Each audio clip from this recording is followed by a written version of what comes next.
The Secret Agent by Joseph Conrad. Chapter 11. After Chief Inspector Heat had left him, Mr. Verloc moved about the parlour. From time to time he eyed his wife through the open door. She knows all about it now, he thought to himself, with commiseration for her sorrow, and with some satisfaction as regarded himself. Mr. Verloc's soul, if lacking greatness perhaps, was capable of tender sentiments. The prospect of having to break the news to her had put him into a fever. Chief Inspector Heat had relieved him of the task. That was good as far as it went. It remained for him now to face her grief. Mr. Verloc had never expected to have to face it on account of death, whose catastrophic character cannot be argued away by sophisticated reasoning or persuasive eloquence. Mr. Verloc never meant Stevie to perish with such abrupt violence. He did not mean him to perish at all. Stevie dead was a much greater nuisance than ever he had been when alive. Mr. Verloc had augured a favourable issue to his enterprise, basing himself not on Stevie's intelligence, which sometimes plays queer tricks with a man, but on the blind docility and on the blind devotion of the boy. Though not much of a psychologist, Mr. Verloc had gauged the depth of Stevie's fanaticism. He dared cherish the hope of Stevie walking away from the walls of the observatory, as he had been instructed to do, taking the way shown to him several times previously, and rejoining his brother-in-law, the wise and good Mr. Verloc, outside the precincts of the park. 15 minutes ought to have been enough for the veriest fool to deposit the engine and walk away, and the professor had guaranteed more than 15 minutes. But Stevie had stumbled within 5 minutes of being left to himself, and Mr. Verloc was shaken morally to pieces. He had foreseen everything but that. He had foreseen Stevie distracted and lost, sought for, found in some police station or provincial workhouse in the end. He had foreseen Stevie arrested and was not afraid, because Mr. Verloc had a great opinion of Stevie's loyalty, which had been carefully indoctrinated with the necessity of silence in the course of many walks. Like a peripatetic philosopher, Mr. Verloc, strolling along the streets of London, had modified Stevie's view of the police by conversations full of subtle reasonings. Never had a sage a more attentive and admiring disciple. The submission and worship were so apparent that Mr. Verloc had come to feel something like a liking for the boy. In any case, he had not foreseen the swift bringing home of his connection. That his wife should hit upon the precaution of sewing the boy's address inside his overcoat was the last thing Mr. Verloc would have thought of. One can't think of everything. That was what she meant when she said that he need not worry if he lost Stevie during their walks. She had assured him that the boy would turn up all right.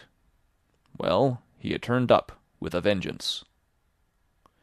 Well, well, muttered Mr. Verloc in his wonder. What did she mean by it? Spare him the trouble of keeping an anxious eye on Stevie? Most likely she had meant well, only she ought to have told him of the precaution she had taken. Mr. Verloc walked behind the counter of the shop. His intention was not to overwhelm his wife with bitter reproaches. Mr. Verloc felt no bitterness. The unexpected march of events had converted him to the doctrine of fatalism. Nothing could be helped now. He said, "I didn't mean any harm to come to the boy." Mrs. Verloc shuddered at the sound of her husband's voice. She did not uncover her face.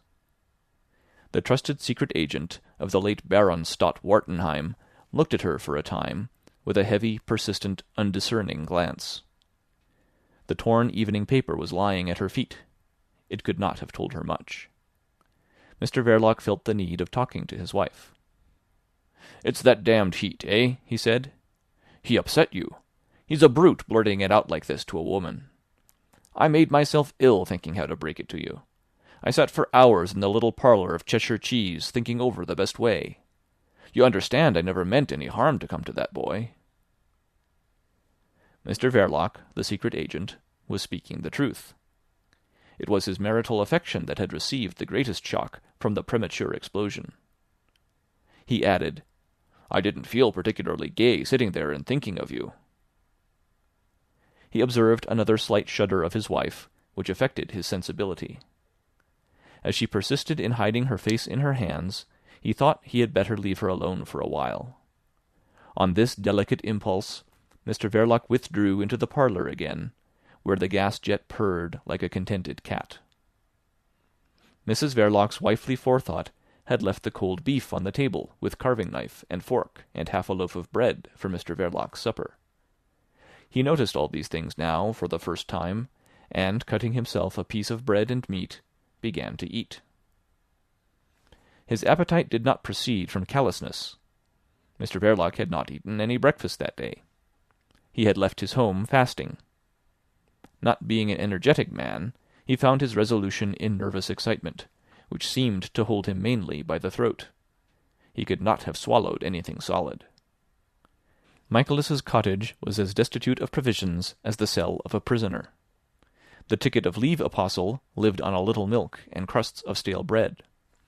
Moreover, when Mr. Verloc arrived, he had already gone upstairs after his frugal meal. Absorbed in the toil and delight of literary composition, he had not even answered Mr. Verloc's shout up the little staircase, "I am taking this young fellow home for a day or two." And, in truth, Mr. Verloc did not wait for an answer, but had marched out of the cottage at once, followed by the obedient Stevie. Now that all action was over, and his fate taken out of his hands with unexpected swiftness, Mr. Verloc felt terribly empty physically. He carved the meat, cut the bread, and devoured his supper, standing by the table, and now and then casting a glance towards his wife. Her prolonged immobility disturbed the comfort of his refection.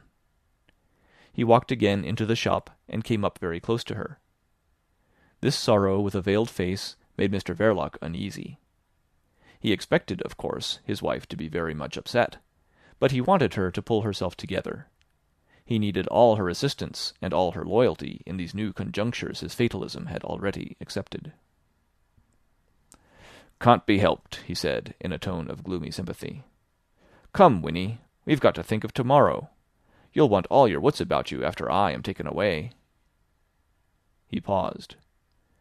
Mrs. Verloc's breast heaved convulsively. This was not reassuring to Mr. Verloc, in whose view the newly created situation required from the two people most concerned in it calmness, decision, and other qualities incompatible with the mental disorder of passionate sorrow. Mr. Verloc was a humane man. He had come home prepared to allow every latitude to his wife's affection for her brother. Only he did not understand either the nature or the whole extent of that sentiment. And in this he was excusable, since it was impossible for him to understand it without ceasing to be himself. He was startled and disappointed, and his speech conveyed it by a certain roughness of tone. "You might look at a fellow," he observed, after waiting a while. As if forced through the hands covering Mrs. Verloc's face, the answer came, deadened, almost pitiful. "I don't want to look at you as long as I live." "Eh? What?" Mr. Verloc was merely startled by the superficial and literal meaning of this declaration. It was obviously unreasonable, the mere cry of exaggerated grief. He threw over it the mantle of his marital indulgence. The mind of Mr. Verloc lacked profundity. Under the mistaken impression that the value of individuals consists in what they are in themselves, he could not possibly comprehend the value of Stevie in the eyes of Mrs. Verloc. She was taking it confoundedly hard, he thought to himself. It was all the fault of that damned heat. What did he want to upset the woman for? But she mustn't be allowed, for her own good, to carry on so till she got quite beside herself. "Look here, you can't sit like this in the shop," he said, with affected severity, in which there was some real annoyance, for urgent practical matters must be talked over if they had to sit up all night. "Somebody might come in at any minute," he added, and waited again. No effect was produced, and the idea of the finality of death occurred to Mr. Verloc during the pause. He changed his tone. "Come, this won't bring him back," he said gently, feeling ready to take her in his arms and press her to his breast, where impatience and compassion dwelt side by side. But except for a short shudder, Mrs. Verloc remained apparently unaffected by the force of that terrible truism. It was Mr. Verloc himself who was moved. He was moved in his simplicity to urge moderation by asserting the claims of his own personality. "Do be reasonable, Winnie. What would it have been if you had lost me?" He had vaguely expected to hear her cry out, but she did not budge. She leaned back a little, quieted down to a complete unreadable stillness. Mr. Verloc's heart began to beat faster with exasperation and something resembling alarm. He laid his hand on her shoulder, saying, "Don't be a fool, Winnie." She gave no sign. It was impossible to talk to any purpose with a woman whose face one cannot see. Mr. Verloc caught hold of his wife's wrists, but her hands seemed glued fast. She swayed forward bodily to his tug and nearly went off the chair. Startled to feel her so helplessly limp, he was trying to put her back on the chair, when she stiffened suddenly all over, tore herself out of his hands, ran out of the shop, across the parlour, and into the kitchen. This was very swift. He had just a glimpse of her face and that much of her eyes that he knew she had not looked at him. It had all the appearance of a struggle for the possession of a chair, because Mr. Verloc instantly took his wife's place in it.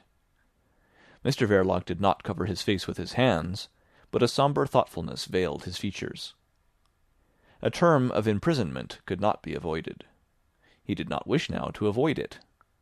A prison was a place as safe from certain unlawful vengeances as the grave, with this advantage, that in a prison there is room for hope.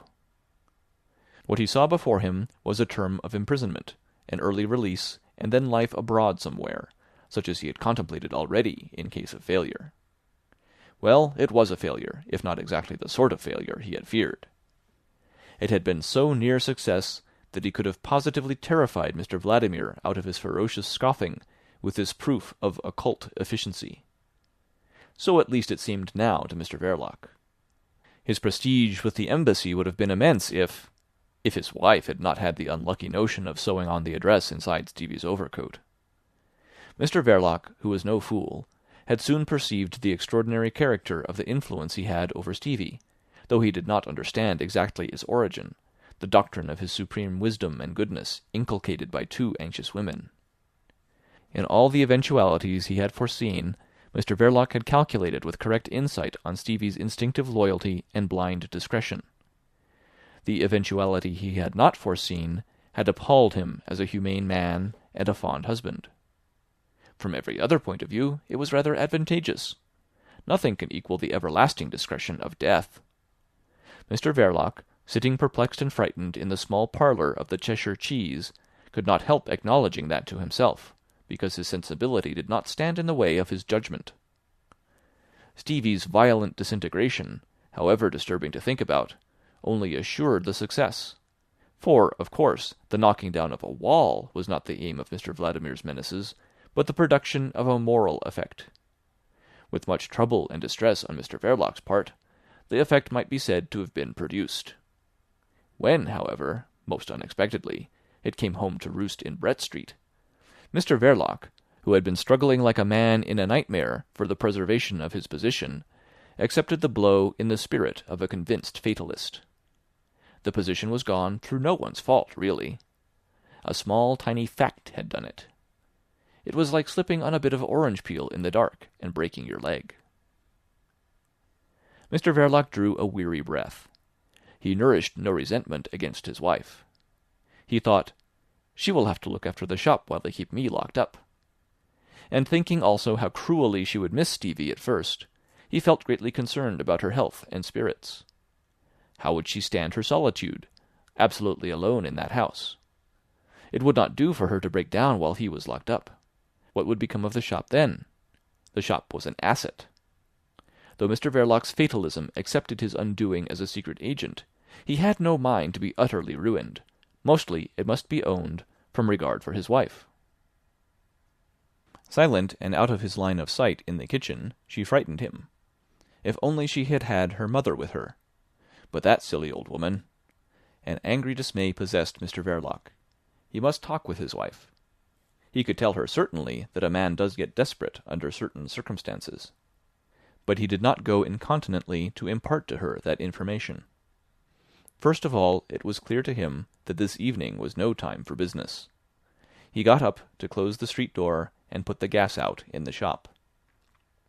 Having thus assured a solitude around his hearthstone, Mr. Verloc walked into the parlour and glanced down into the kitchen. Mrs. Verloc was sitting in the place where poor Stevie usually established himself of an evening, with paper and pencil, for the pastime of drawing these coruscations of innumerable circles suggesting chaos and eternity. Her arms were folded on the table, and her head was lying on her arms. Mr. Verloc contemplated her back and the arrangement of her hair for a time, then walked away from the kitchen door. Mrs. Verloc's philosophical, almost disdainful incuriosity, the foundation of their accord in domestic life, made it extremely difficult to get into contact with her, now this tragic necessity had arisen. Mr. Verloc felt this difficulty acutely. He turned around the table in the parlour with his usual air of a large animal in a cage. Curiosity being one of the forms of self-revelation, a systematically incurious person remains always partly mysterious.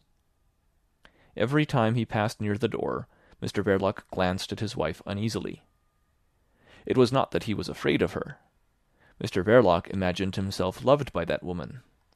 But she had not accustomed him to make confidences, and the confidence he had was of a profound psychological order. How, with his want of practice, could he tell her what he himself felt but vaguely? That there are conspiracies of fatal destiny, that a notion grows in a mind sometimes till it acquires an outward existence, an independent power of its own, and even a suggestive voice. He could not inform her that a man may be haunted by a fat, witty, clean-shaved face, till the wildest expedient to get rid of it appears a child of wisdom. On this mental reference to a first secretary of a great embassy, Mr. Verloc stopped in the doorway, and, looking down into the kitchen with an angry face and clenched fists, addressed his wife. "You don't know what a brute I had to deal with." He started off to make another perambulation of the table.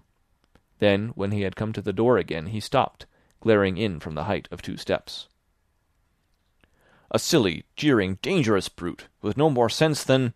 After all these years, a man like me, and I have been playing my head at that game. You didn't know. Quite right, too.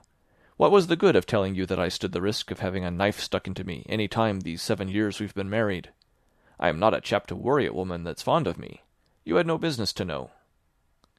Mr. Verloc took another turn round the parlour, fuming. "A venomous beast," he began again from the doorway. "Drive me out into a ditch to starve for a joke. I could see he thought it was a damned good joke. A man like me.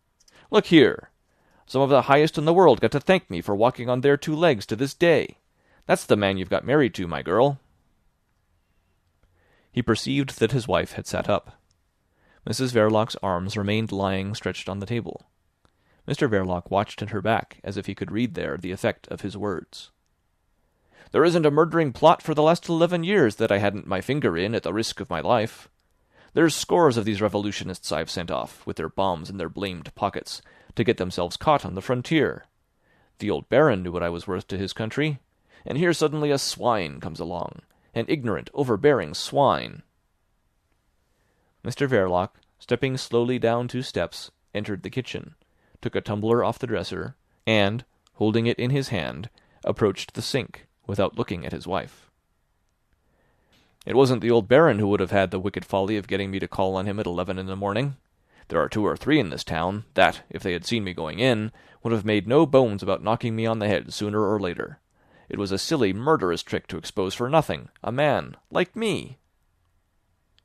Mr. Verloc, turning on the tap above the sink, poured 3 glasses of water, one after another, down his throat, to quench the fires of his indignation. Mr. Vladimir's conduct was like a hot brand which set his eternal economy in a blaze. He could not get over the disloyalty of it. This man, who would not work at the usual hard tasks which society sets to its humbler members, had exercised his secret industry with an indefatigable devotion. There was in Mr. Verloc a fund of loyalty, He had been loyal to his employers, to the cause of social stability, and to his affections too, as became apparent when, after standing the tumbler in the sink, he turned about, saying, "If I hadn't thought of you, I would have taken the bullying brute by the throat and rammed his head into the fireplace. I'd have been more than a match for that pink-faced, smooth-shaved—" Mr. Verloc neglected to finish the sentence, as if there could be no doubt of the terminal word. For the first time in his life he was taking that incurious woman into his confidence. The singularity of the event, the force and importance of the personal feelings aroused in the course of this confession, drove Stevie's fate clean out of Mr. Verloc's mind. The boy's stuttering existence of fears and indignations, together with the violence of his end, had passed out of Mr. Verloc's mental sight for a time. For that reason, when he looked up, he was startled by the inappropriate character of his wife's stare. It was not a wild stare, and it was not inattentive, but its attention was peculiar and not satisfactory, inasmuch that it seemed concentrated upon some point beyond Mr. Verloc's person. The impression was so strong that Mr. Verloc glanced over his shoulder. There was nothing behind him. There was just the whitewashed wall. The excellent husband of Winnie Verloc saw no writing on the wall. He turned to his wife again, repeating, with some emphasis, "I would have taken him by the throat. As true as I stand here, if I hadn't thought of you then, I would have half-choked the life out of the brute before I let him get up. And don't you think he would have been anxious to call the police either. He wouldn't have dared. You understand why, don't you?" He blinked at his wife knowingly. "No," said Mrs. Verloc in an unresonant voice, and without looking at him at all. "What are you talking about?" A great discouragement, the result of fatigue, came upon Mr. Verloc. He had had a very full day, and his nerves had been tried to the utmost. After a month of maddening worry, ending in an unexpected catastrophe, the storm-tossed spirit of Mr. Verloc longed for repose. His career as a secret agent had come to an end in a way no one could have foreseen. Only now perhaps he could manage to get a night's sleep at last. But looking at his wife, he doubted it. She was taking it very hard, not at all like herself, he thought. He made an effort to speak. "You'll have to pull yourself together, my girl," he said, sympathetically. "What's done can't be undone." Mrs. Verloc gave a slight start, though not a muscle of her white face moved in the least. Mr. Verloc, who was not looking at her, continued ponderously. "You go to bed now. What you want is a good cry." This opinion had nothing to recommend it but the general consent of mankind.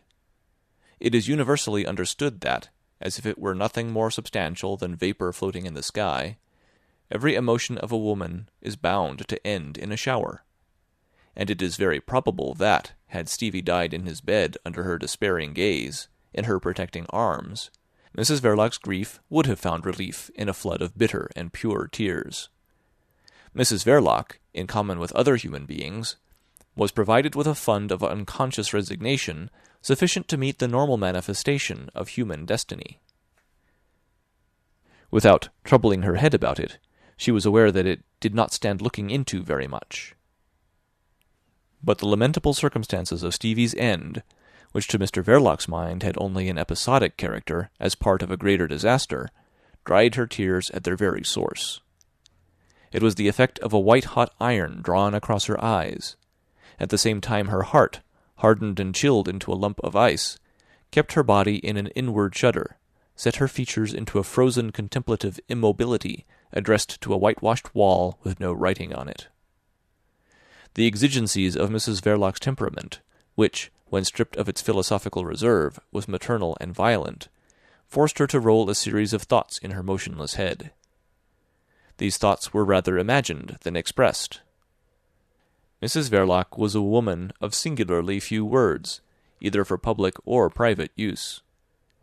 With the rage and dismay of a betrayed woman, she reviewed the tenor of her life in visions concerned mostly with Stevie's difficult existence from its earliest days. It was a life of single purpose and of a noble unity of inspiration, like those rare lives that have left their mark on the thoughts and feelings of mankind. But the visions of Mrs. Verloc lacked nobility and magnificence. she saw herself putting the boy to bed by the light of a single candle on the deserted top floor of a business house, dark under the roof, and scintillating exceedingly with lights and cut glass at the level of the street, like a fairy palace. That meretricious splendour was the only one to be met in Mrs. Verloc's visions.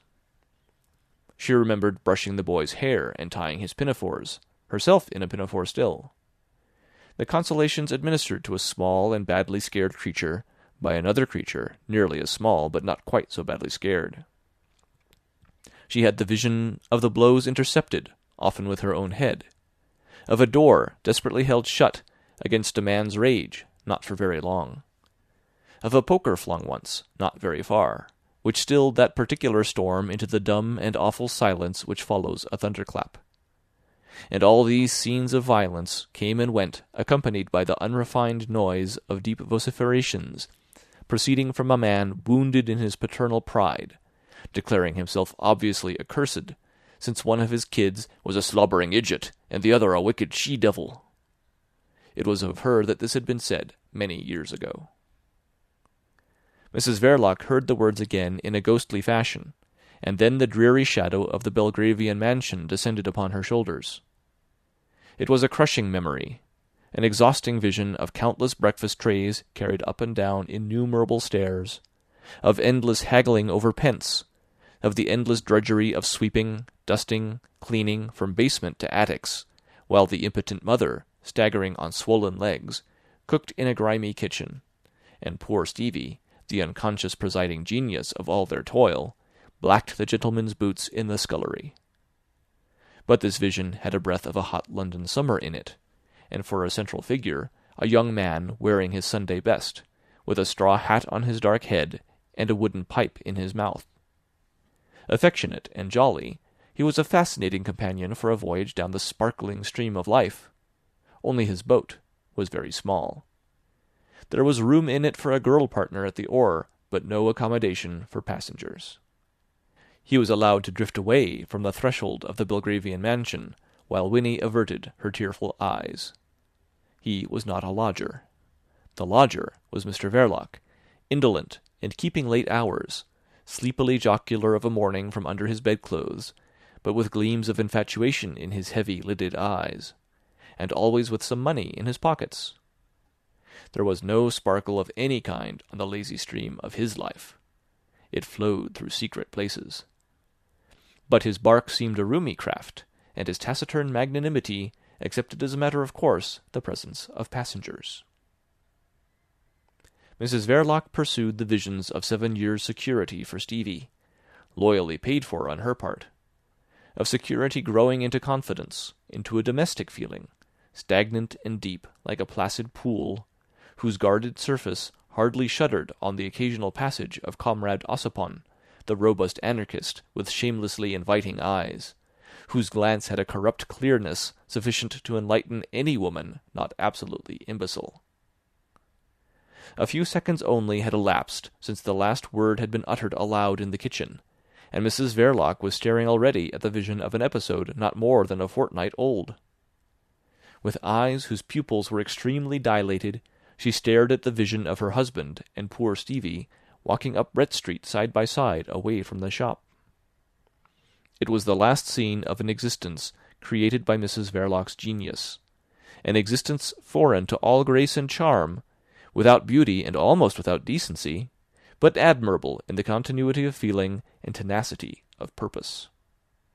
And this last vision has such plastic relief, such nearness of form, such a fidelity of suggestive detail, that it wrung from Mrs. Verloc an anguished and faint murmur, reproducing the supreme illusion of her life, an appalled murmur that died out on her blanched lips.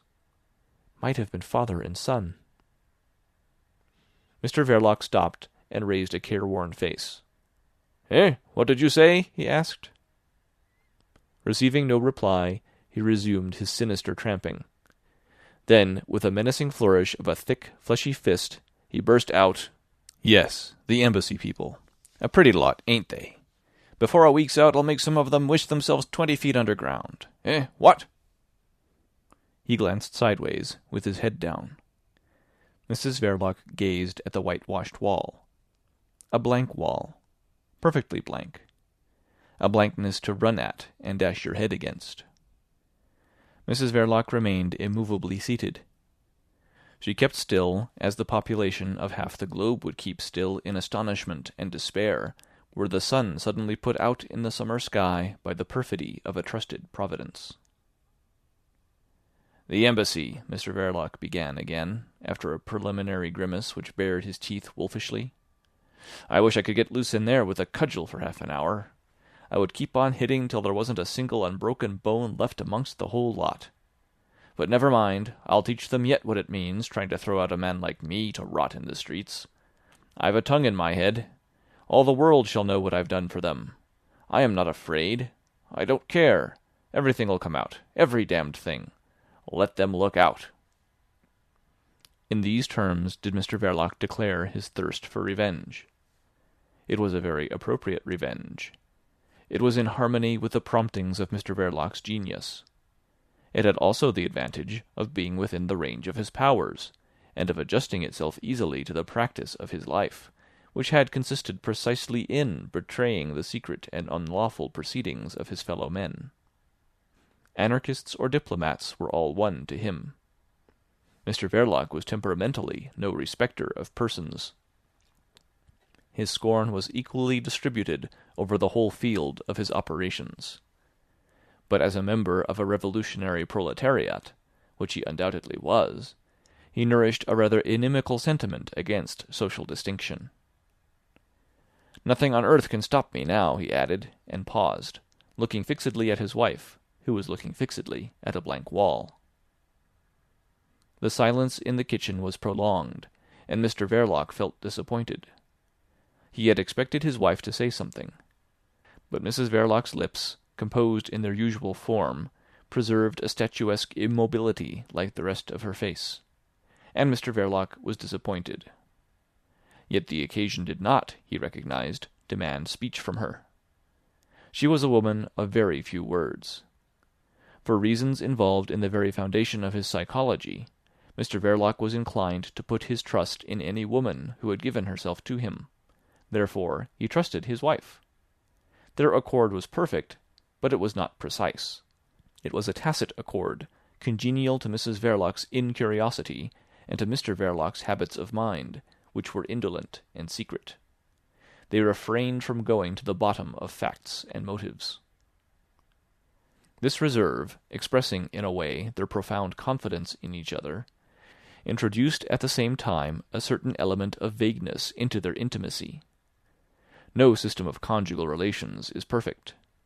Mr. Verloc presumed that his wife had understood him, but he would have been glad to hear her say what she thought at the moment. It would have been a comfort. There were several reasons why this comfort was denied him. There was a physical obstacle. Mrs. Verloc had no sufficient command over her voice. She did not see any alternative between screaming and silence, and instinctively she chose the silence. Winnie Verloc was temperamentally a silent person.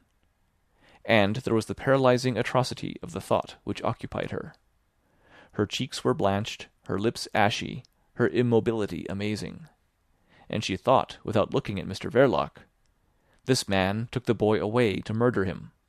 He took the boy away from his home to murder him. He took the boy away from me to murder him." Mrs. Verloc's whole being was racked by that inconclusive and maddening thought. It was in her veins, in her bones, in the roots of her hair. Mentally she assumed the biblical attitude of mourning, the covered face, the rent garments, the sound of wailing and lamentation filled her head. But her teeth were violently clenched, and her tearless eyes were hot with rage, because she was not a submissive creature.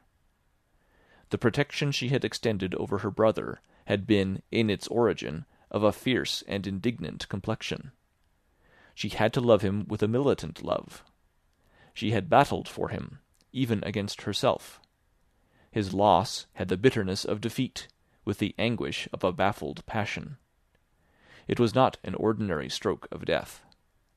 Moreover, it was not death that took Stevie from her. It was Mr. Verloc who took him away. She had seen him. She had watched him, without raising a hand, take the boy away. and she had let him go, like a fool, a blind fool. Then, after he had murdered the boy, he came home to her. Just came home, like any other man would come home to his wife. Through her set teeth, Mrs. Verloc muttered at the wall, "And I thought he had caught a cold." Mr. Verloc heard these words and appropriated them. "It was nothing," he said moodily. "I was upset. I was upset on your account." Mrs. Verloc, turning her head slowly, transferred her stare from the wall to her husband's person. Mr. Verloc, with the tips of his fingers between his lips, was looking on the ground. "Can't be helped," he mumbled, letting his hand fall. "You must pull yourself together. You'll want all your wits about you. It is you who brought the police about our ears. Never mind, I won't say anything more about it," continued Mr. Verloc magnanimously. "You couldn't know." "I couldn't," breathed out Mrs. Verloc. It was as if a corpse had spoken. Mr. Verloc took up the thread of his discourse. "I don't blame you. I'll make them sit up. Once under lock and key it will be safe enough for me to talk. You understand. You must reckon on me being 2 years away from you," he continued, in a tone of sincere concern. "It will be easier for you than for me. You'll have something to do while I— Look here, Winnie, what you must do is to keep this business going for 2 years. You know enough for that. You've a good head on you. I'll send you word when it's time to go about trying to sell. You'll have to be extra careful. The comrades will be keeping an eye on you all the time. You'll have to be as artful as you know how, and as close as the grave. No one must know what you are going to do. I have no mind to get a knock on the head or a stab in the back directly I am let out." Thus spoke Mr. Verloc, applying his mind with ingenuity and forethought to the problems of the future. His voice was sombre because he had a correct sentiment of the situation. Everything which he did not wish to pass had come to pass. The future had become precarious. His judgment, perhaps, had been momentarily obscured by his dread of Mr. Vladimir's truculent folly. A man somewhat over 40 may be excusably thrown into considerable disorder by the prospect of losing his employment, especially if the man is a secret agent of political police, dwelling secure in the consciousness of his high value and in the esteem of high personages. He was excusable. Now the thing had ended in a crash. Mr. Verloc was cool, but he was not cheerful. A secret agent who throws his secrecy to the winds from desire of vengeance and flaunts his achievements before the public eye becomes the mark for desperate and bloodthirsty indignations. Without unduly exaggerating the danger, Mr. Verloc tried to bring it clearly before his wife's mind. He repeated that he had no intention to let the revolutionists do away with him. He looked straight into his wife's eyes. The enlarged pupils of the woman received his stare into their unfathomable depths. "I am too fond of you for that," he said, with a little nervous laugh. A faint flush coloured Mrs. Verloc's ghastly and motionless face. Having done with the visions of the past, she had not only heard, but had also understood the words uttered by her husband. By their extreme disaccord with her mental condition, these words produced on her a slightly suffocating effect. Mrs. Verloc's mental condition had the merit of simplicity, but it was not sound. It was governed too much by a fixed idea. Every nook and cranny of her brain was filled with the thought that this man, with whom she had lived without distaste for 7 years, had taken the poor boy away from her in order to kill him. The man to whom she had grown accustomed in body and mind, the man whom she had trusted, took the boy away to kill him. In its form, in its substance, in its effect, which was universal, altering even the aspect of inanimate things, it was a thought to sit still and marvel at for ever and ever. Mrs. Verloc sat still. And across that thought, not across the kitchen, the form of Mr. Verloc went to and fro, familiarly in hat and overcoat, stamping with his boots upon her brain. He was probably talking, too, but Mrs. Verloc's thought for the most part covered the voice. Now and then, however, the voice would make itself heard. Several connected words emerged at times. Their purport was generally hopeful. On each of these occasions Mrs. Verloc's dilated pupils, losing their far-off fixity, followed her husband's movements with the effect of black care and impenetrable attention. Well informed upon all matters relating to his secret calling, Mr. Verloc augured well for the success of his plans and combinations. He really believed that it would be upon the whole easy for him to escape the knife of infuriated revolutionists. He had exaggerated the strength of their fury and the length of their arm, for professional purposes, too often to have many illusions one way or the other. For to exaggerate with judgment, one must begin by measuring with nicety. He knew also how much virtue and how much infamy is forgotten in 2 years, 2 long years. His first really confidential discourse to his wife was optimistic from conviction. He also thought it good policy to display all the assurance he could muster. It would put heart into the poor woman. On his liberation, which, harmonizing with the whole tenor of his life, would be secret, of course, they would vanish together without loss of time. As to covering up the tracks, he begged his wife to trust him for that. He knew how it was to be done so that the devil himself— He waved his hand. He seemed to boast. He wished only to put heart into her. It was a benevolent intention, but Mr. Verloc had the misfortune not to be in accord with his audience. The self-confident tone grew upon Mrs. Verloc's ear, which let most of the words go by, for what were words to her now?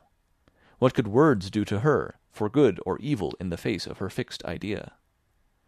Her black glance followed that man who was asserting his impunity, the man who had taken poor Stevie from home to kill him somewhere.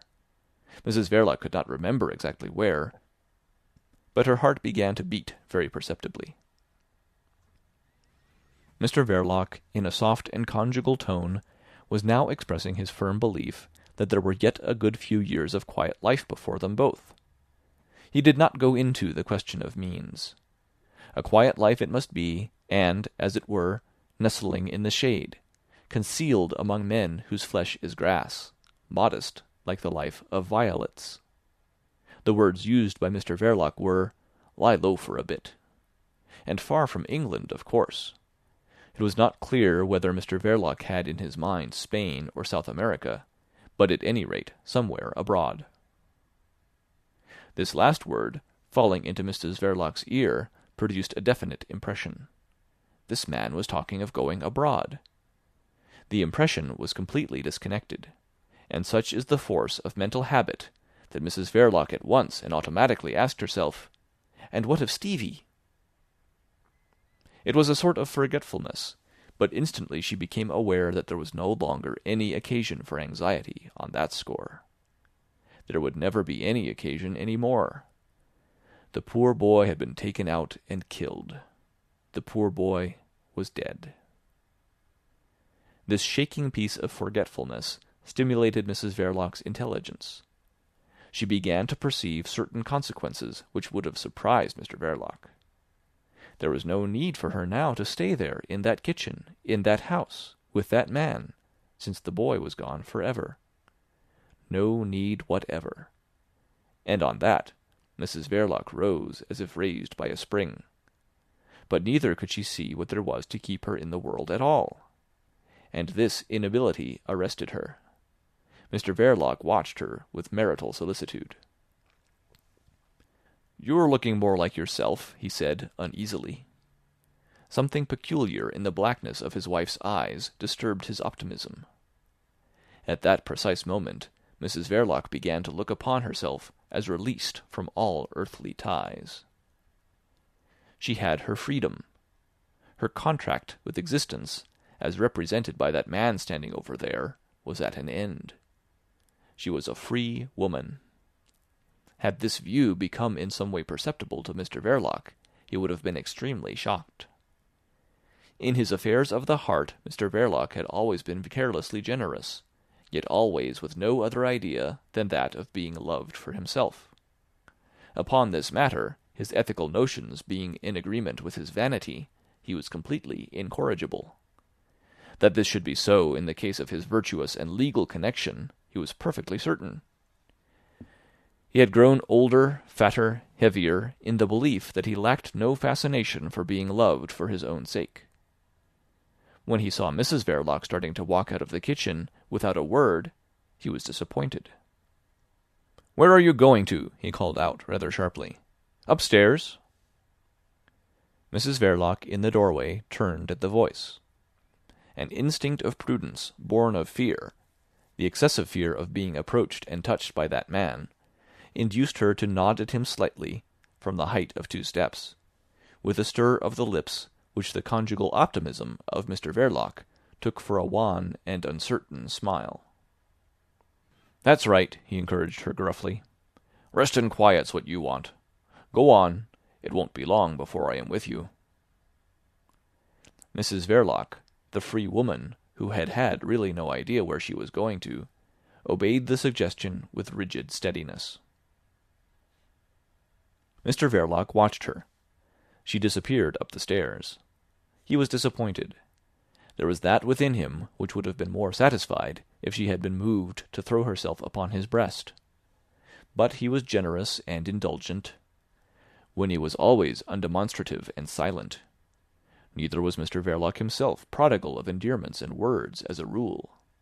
But this was not an ordinary evening. It was an occasion when a man wants to be fortified and strengthened by open proofs of sympathy and affection. Mr. Verloc sighed and put out the gas in the kitchen. Mr. Verloc's sympathy with his wife was genuine and intense. It almost brought tears into his eyes as he stood in the parlour, reflecting on the loneliness hanging over her head. In this mood, Mr. Verloc missed Stevie very much out of a difficult world. He thought mournfully of his end. If only that lad had not stupidly destroyed himself. The sensation of unappeasable hunger, not unknown after the strain of a hazardous enterprise to adventurers of tougher fibre than Mr. Verloc, overcame him again. The piece of roast beef, laid out in the likeness of funereal baked meats for Stevie's obsequies, offered itself largely to his notice. And Mr. Verloc again partook. He partook ravenously, without restraint and decency, cutting thick slices with the sharp carving knife, and swallowing them without bread. In the course of that refection, it occurred to Mr. Verloc that he was not hearing his wife move about the bedroom as he should have done. The thought of finding her perhaps sitting on the bed in the dark not only cut Mr. Verloc's appetite, but also took from him the inclination to follow her upstairs just yet. Laying down the carving knife, Mr. Verloc listened with careworn attention. He was comforted by hearing her move at last. She walked suddenly across the room and threw the window up. After a period of stillness up there, during which he figured her to himself with her head out, he heard the sash being lowered slowly. Then she made a few steps and sat down. Every resonance of his house was familiar to Mr. Verloc, who was thoroughly domesticated. When next he heard his wife's footsteps overhead, he knew, as well as if he had seen her doing it, that she had been putting on her walking shoes. Mr. Verloc wriggled his shoulders slightly at this ominous symptom, and moving away from the table, stood with his back to the fireplace, his head on one side, and gnawing perplexedly at the tips of his fingers. He kept track of her movements by the sound. She walked here and there violently, with abrupt stoppages, now before the chest of drawers, then in front of the wardrobe. An immense load of weariness, the harvest of a day of shocks and surprises, weighed Mr. Verloc's energies to the ground. He did not raise his eyes till he heard his wife descending the stairs. It was as he had guessed. She was dressed for going out. Mrs. Verloc was a free woman. She had thrown open the window of the bedroom, either with the intention of screaming, "Murder! Help!" or of throwing herself out. For she did not exactly know what use to make of her freedom. Her personality seemed to have been torn into 2 pieces, whose mental operations did not adjust themselves very well to each other. The street, silent and deserted from end to end, repelled her by taking sides with that man who was so certain of his impunity. She was afraid to shout lest no one should come. Obviously no one would come. Her instinct of self-preservation recoiled from the depth of the fall into that sort of slimy, deep trench. Mrs. Verloc closed the window and dressed herself to go out into the street by another way. She was a free woman. She had dressed herself thoroughly, down to the tying of a black veil over her face. As she appeared before him in the light of the parlour, Mr. Verloc observed that she had even her little handbag hanging from her left wrist. Flying off to her mother, of course. The thought that women were wearisome creatures after all presented itself to his fatigued brain, but he was too generous to harbour it for more than an instant. This man, hurt cruelly in his vanity, remained magnanimous in his conduct, allowing himself no satisfaction of a bitter smile or of a contemptuous gesture. With true greatness of soul, he only glanced at the wooden clock on the wall, and said, in a perfectly calm but forcible manner, 25 minutes past 8, Winnie. There's no sense in going over there so late. You will never manage to get back tonight. Before his extended hand, Mrs. Verloc had stopped short. He added heavily, Your mother will be gone to bed before you get there. This is the sort of news that can wait. Nothing was further from Mrs. Verloc's thoughts than going to her mother. She recoiled at the mere idea, and feeling a chair behind her, she obeyed the suggestion of the touch and sat down. Her intention had been simply to get outside the door forever. And if this feeling was correct, its mental form took an unrefined shape corresponding to her origin and station. I would rather walk the streets all the days of my life, she thought. But this creature, whose moral nature had been subjected to a shock of which, in the physical order, the most violent earthquake of history could only be a faint and languid rendering, was at the mercy of mere trifles, of casual contacts. She sat down. With her hat and veil, she had the air of a visitor, of having looked in on Mr. Verloc for a moment. Her instant docility encouraged him, whilst her aspect of only temporary and silent acquiescence provoked him a little. "Let me tell you, Winnie," he said with authority, "that your place is here this evening. Hang it all, you brought the damned police high and low about my ears. I don't blame you, but it's your doing all the same. You'd better take this confounded hat off. I can't let you go out, old girl," he added in a softened voice. Mrs. Verloc's mind got hold of that declaration with morbid tenacity. The man who had taken Stevie out from under her very eyes to murder him in a locality whose name was at the moment not present to her memory would not allow her to go out. Of course he wouldn't. Now he had murdered Stevie, he would never let her go. He would want to keep her for nothing. And on this characteristic reasoning, having all the force of insane logic, Mrs. Verloc's disconnected wits went to work practically. She could slip by him, open the door, run out. But he would dash out after her, seize her round the body, drag her back into the shop. She could scratch, kick, and bite, and stab too, but for stabbing she wanted a knife.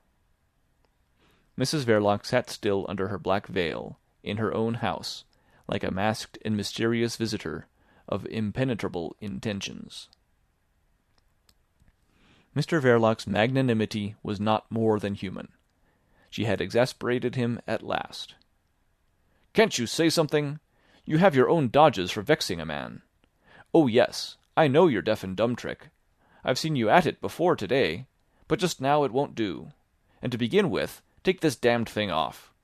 One can't tell whether one is talking to a dummy or to a live woman."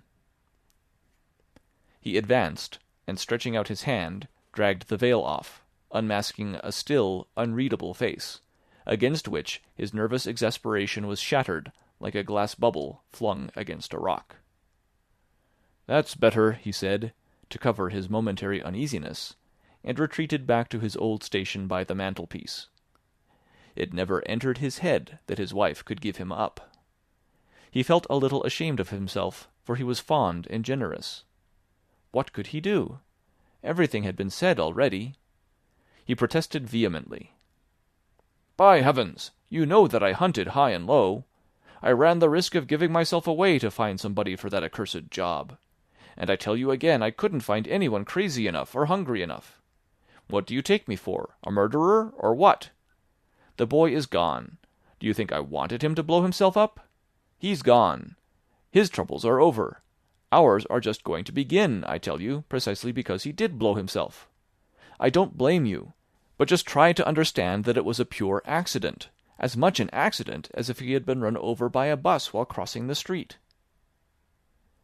His generosity was not infinite because he was a human being, and not a monster, as Mrs. Verloc believed him to be. He paused, and a snarl, lifting his moustaches above a gleam of white teeth, gave him the expression of a reflective beast, not very dangerous, a slow beast with a sleek head, gloomier than a seal, and with a husky voice. And when it comes to that, it's as much your doing as mine. That's so. You may glare as much as you like. I know what you can do in that way.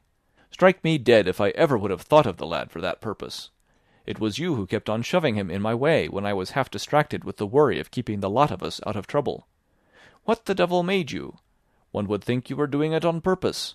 And I am damned if I know that you didn't. There's no saying how much of what's going on you have got hold of on the sly, with your infernal don't-care-a-damn way of looking nowhere in particular and saying nothing at all. His husky domestic voice ceased for a while. Mrs. Verloc made no reply. Before that silence he felt ashamed of what he had said. But, as often happens to peaceful men in domestic tiffs, being ashamed, he pushed another point. "You have a devilish way of holding your tongue sometimes," he began again, without raising his voice. "Enough to make some men go mad. It's lucky for you that I am not so easily put out as some of them would be by your deaf and dumb sulks. I am fond of you, but don't you go too far. This isn't the time for it. We ought to be thinking of what we've got to do, and I can't let you go out tonight, galloping off to your mother with some crazy tale or other about me. I won't have it. Don't you make any mistake about it. If you will have it that I killed the boy, then you've killed him as much as I." In sincerity of feeling and openness of statement, these words went far beyond anything that had ever been said in this home, kept up on the wages of a secret industry, eked out by the sale of more or less secret wares, the poor expedients devised by a mediocre mankind for preserving an imperfect society from the dangers of moral and physical corruption, both secret too of their kind. They were spoken because Mr. Verloc had felt himself really outraged, but the reticent decencies of this home life, nestling in a shady street behind a shop where the sun never shone, remained apparently undisturbed. Mrs. Verloc heard him out with perfect propriety, and then rose from her chair in her hat and jacket like a visitor at the end of a call. She advanced towards her husband, one arm extended as if for a silent leave-taking. Her net veil, dangling down by one end on the left side of her face, gave an air of disorderly formality to her restrained movements. But when she arrived as far as the hearthrug, Mr. Verloc was no longer standing there. He had moved off in the direction of the sofa, without raising his eyes to watch the effect of his tirade.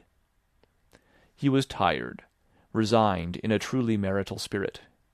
But he felt hurt in the tender spot of his secret weakness.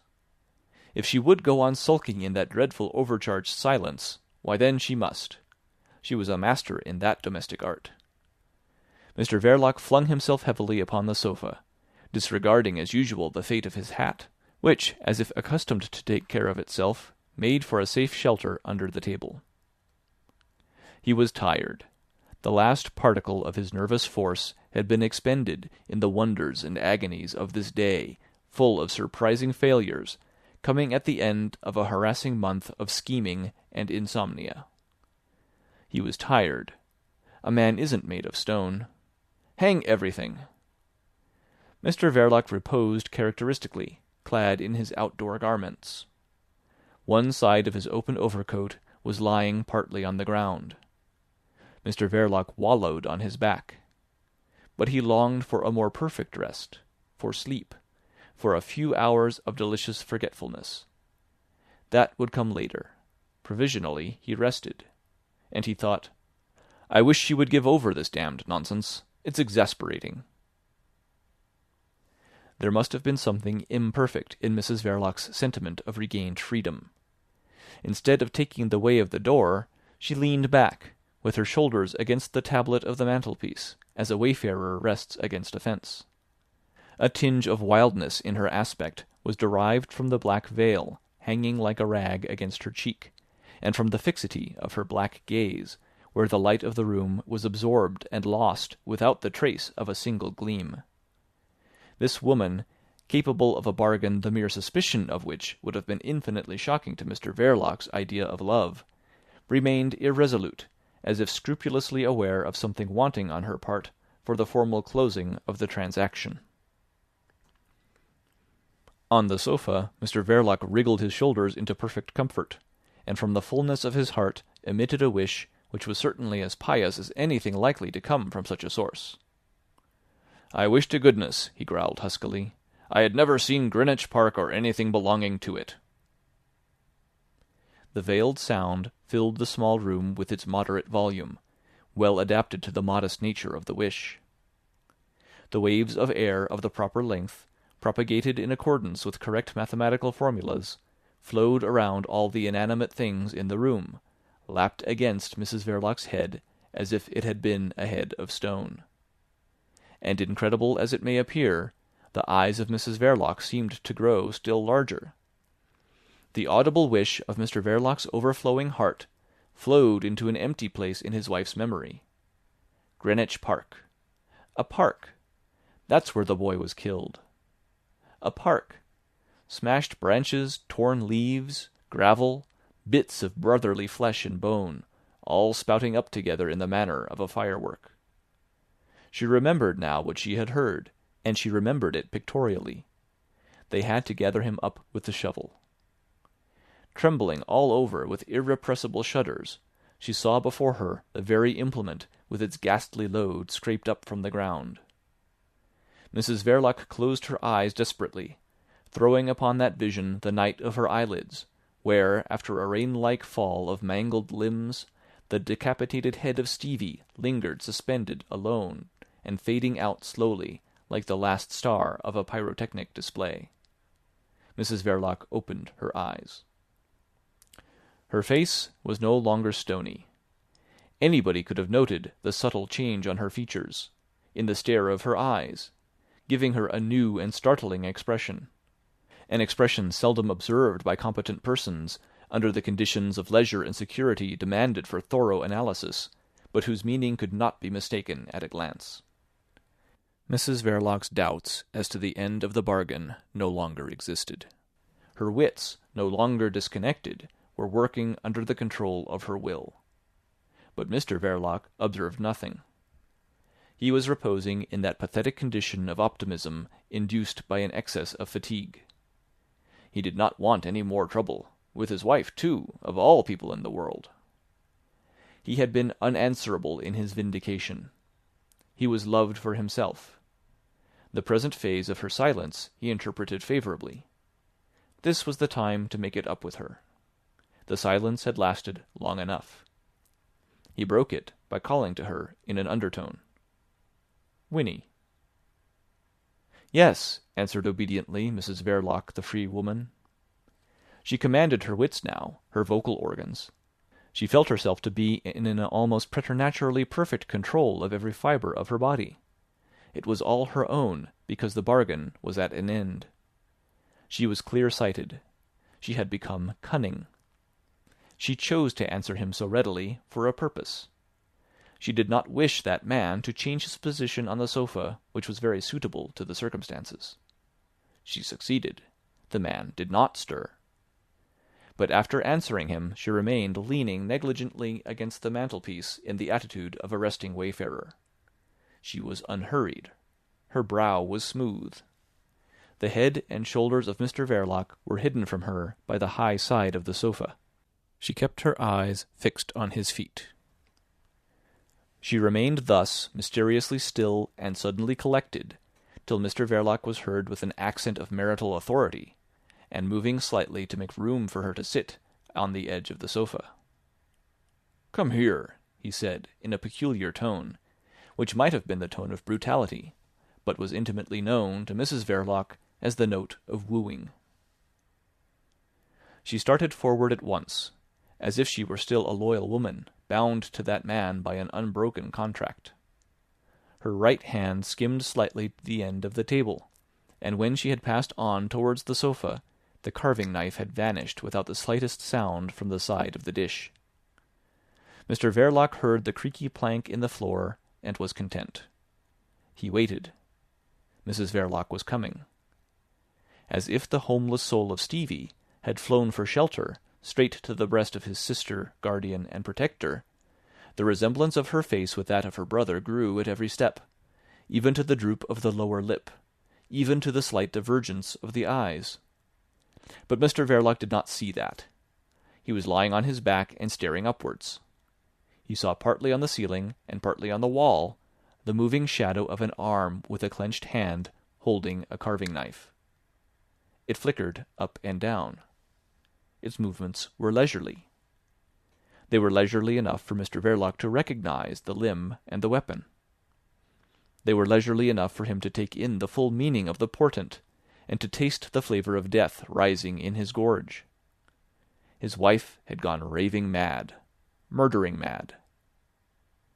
They were leisurely enough for the first paralyzing effect of this discovery to pass away, before a resolute determination to come out victorious from the ghastly struggle with that armed lunatic.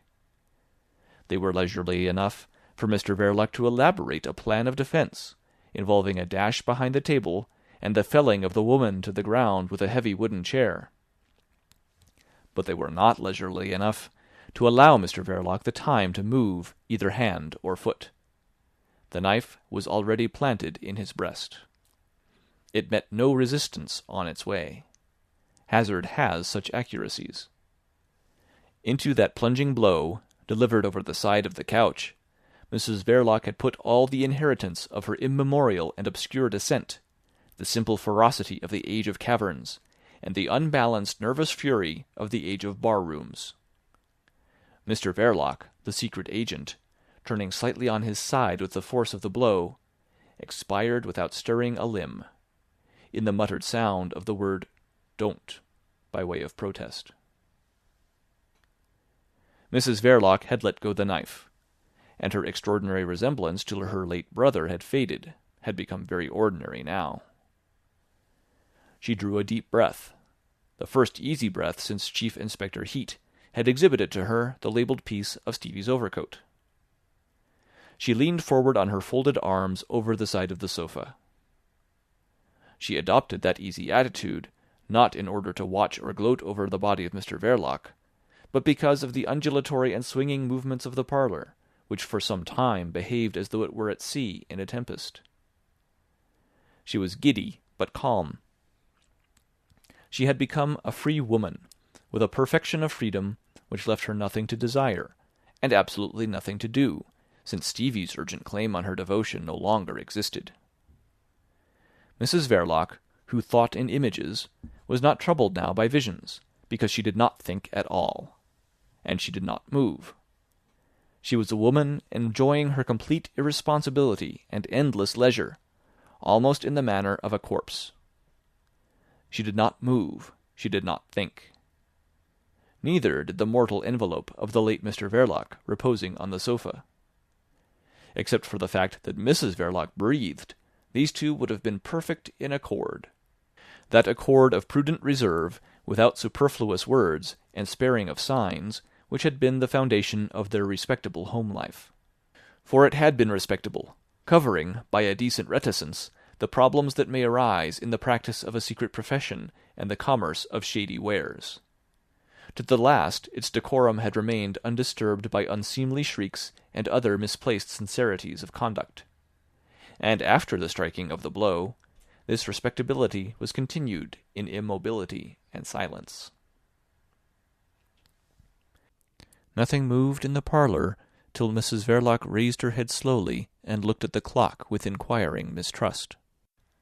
She had become aware of a ticking sound in the room. It grew upon her ear, while she remembered clearly that the clock on the wall was silent, had no audible tick. What did it mean by beginning to tick so loudly all of a sudden? Its face indicated 10 minutes to 9. Mrs. Verloc cared nothing for time, and the ticking went on. She concluded it could not be the clock, and her sullen gaze moved along the walls, wavered and became vague, while she strained her hearing to locate the sound. Tick, tick, tick. After listening for some time, Mrs. Verloc lowered her gaze deliberately on her husband's body. Its attitude of repose was so homelike and familiar that she could do so without feeling embarrassed by any pronounced novelty in the phenomena of her home life. Mr. Verloc was taking his habitual ease. He looked comfortable. By the position of the body, the face of Mr. Verloc was not visible to Mrs. Verloc, his widow. Her fine, sleepy eyes, travelling downward on the track of the sound, became contemplative on meeting a flat object of bone which protruded a little beyond the edge of the sofa. It was the handle of the domestic carving knife, with nothing strange about it but its position at right angles to Mr. Verloc's waistcoat, and the fact that something dripped from it. Dark drops fell on the floor-cloth, one after another, with a sound of ticking, growing fast and furious like the pulse of an insane clock. At its highest speed, this ticking changed into a continuous sound of trickling. Mrs. Verloc watched that transformation with shadows of anxiety coming and going on her face. It was a trickle, dark, swift, thin. Blood. At this unforeseen circumstance, Mrs. Verloc abandoned her pose of idleness and irresponsibility. With a sudden snatch at her skirts and a faint shriek, she ran to the door, as if the trickle had been the first sign of a destroying flood. Finding the table in her way, she gave it a push with both hands, as though it had been alive, with such force that it went for some distance on its 4 legs, making a loud scraping racket, whilst the big dish with the joint crashed heavily on the floor. Then all became still. Mrs. Verloc, on reaching the door, had stopped. A round hat, disclosed in the middle of the floor by the moving of the table, rocked slightly on its crown in the wind of her flight. End of chapter 11. Recorded October 19th, 2005 in Longmont, Colorado.